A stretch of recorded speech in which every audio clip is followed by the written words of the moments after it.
Hello, and welcome to Church at Home with Rachel for Monday, the 30th of May. I am going glasses free for this particular segment because I can't use my regular glasses when I'm on the computer and I can't find my reading glasses. I have a hunch they're in the car with my bag of stuff. But so today I'm going to go, I really can't see you. Well, I can't see you anyway, but you know what I mean. Today, I'd like to talk a little bit about using common sense and social media. And sometimes I think the two don't go hand in hand.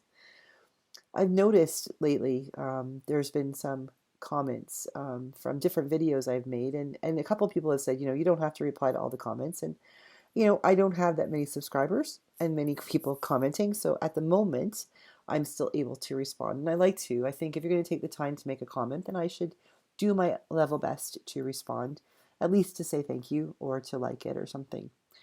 But I kind of wonder about with social media. You throw something out there on a video, and somebody has the choice whether or not to watch it. And if they don't like it, why don't they just turn it off?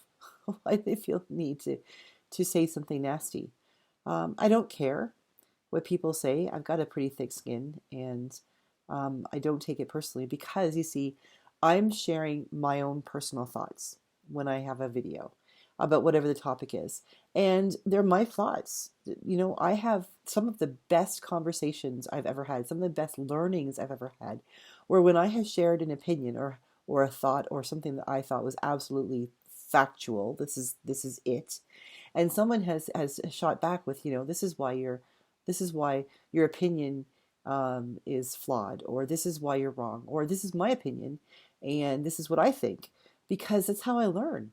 I learn things from people when they share their context or their perspective, because I don't know everything, obviously. Like, who does? And I enjoy learning new things. But it always seems surprising to me when someone um, feels the need to denigrate someone else or to put someone down. I've never understood that because it just shuts the conversation down. That's why when I respond to comments, I try to keep the conversation going in a way of saying, like, I appreciate your perspective, although sometimes perspectives are different. There was a comment made on my post about gun control versus mental health, I think, or it might have been um, about something else, but somebody came back and said something really derogatory about the situation and what had happened. And I find that really disturbing. I think those children who died and the teachers who died, they need our respect. They need a remembrance. They need not to be treated with denigration. And so I tried to be polite when I commented. However, I did not agree with the person who commented. But that's the thing about social media. It opens up our world where before all of this, computer stuff, we would have our social groups. We maybe have our neighborhood watch and the people you gathered with, like moms gathering at the park with the kids playing, or, dads, and I'm talking years ago, so that's why I'm using specific gender role things.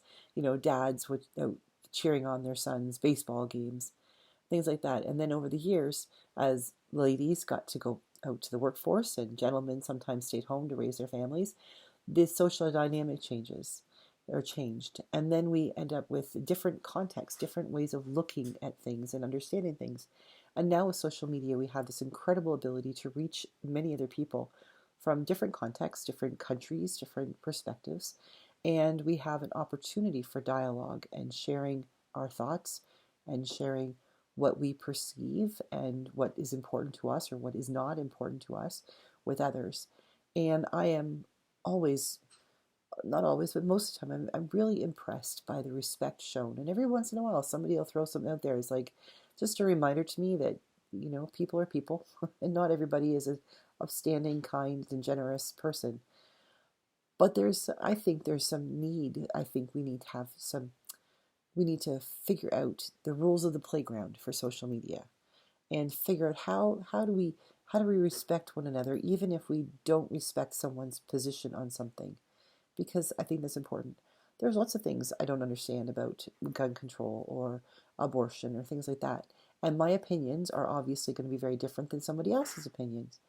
However, there we can have respectful discourse about that. And I have to say I applaud my subscribers because 99.9% of the time we have incredibly respectful discourse. So good on you. Excellent. But there's something to be said. We are not going to go back, obviously. Social media is here to stay, and imagine it will just get even more um, there'll be more technology, there'll be more things that we all need to learn, more platforms and more ways of being on this computer thing that we're doing. And so we need to keep up with that and figure out how do we how do we navigate the waters of the World Wide Web? How do we surf the internet and do so in a safe manner? I am very concerned about the way sometimes that folks don't necessarily use their common sense. Like the TikTok challenges, for instance.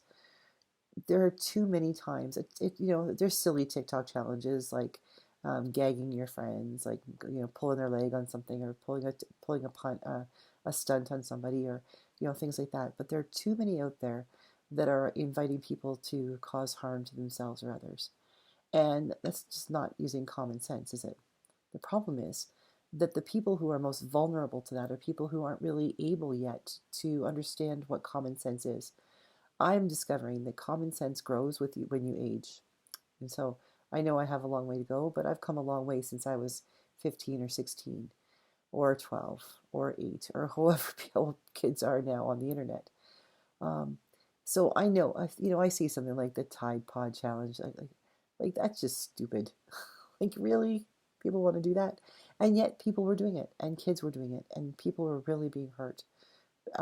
Like, we need to figure out how do we navigate the waters of social media? How do we find ways to be supportive of one another and seek support if that's what we're there for? And sometimes it is. Then how do we figure out how to support one another in ways that contribute to health, that contribute to healthy living and good relationships?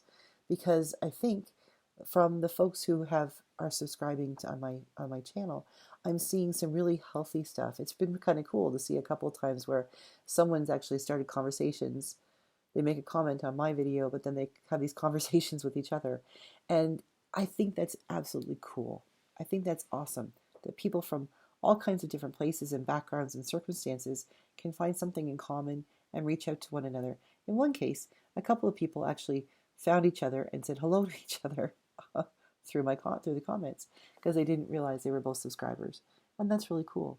So that's the upside of social media, is the building of communities, albeit a very different community than I knew when I was growing up, and I'm still struggling to understand how this community idea works on social media. But at the same time, how do we support people who are struggling, and how do we support people to make good decisions? So I think, TikTok is kind of cool, and I don't watch it much myself, but there's all kinds of fun stuff on there, and it's a fast-paced, easy to watch medium. However, when it's that quick and there's no consequences attached to it, you don't know what happens after somebody films a little video and puts it up. What happens when people take it too seriously, like the Tide Pod challenges or other things that kids are doing they're killing themselves, they're hurting themselves, and the ripple effect that then has on other people. We need to be careful, very careful about how we use social media, and we need to learn to respect it as much as we respect ourselves and each other, because it is a tool that can easily become a weapon, and that's not okay. We need to discover ways that we can create forums and opportunities for people to be life-giving and life-saving even, not find ways to encourage people to do things that would hurt themselves or hurt others. So just my thoughts today about thinking about social media and how kind of cool this is that over the past week I've been moving and still moving, not done yet. Um, but the comments and the support and the prayers have been coming my way have been so incredibly welcome and overwhelming, and I really appreciate that. So what can we do? Have you got any ideas about what we can do to to sway social media and all of its many forms into a way that's healthy and life-giving and offers opportunities to help especially our young people rather than lure them into something that will really hurt them? If you have any ideas, throw them in the comments. Let me know. Or you can always email me at rev.rachelparker@gmail.com. So rev.rachelparker@gmail.com. Love to hear from you. Have a great day and God bless.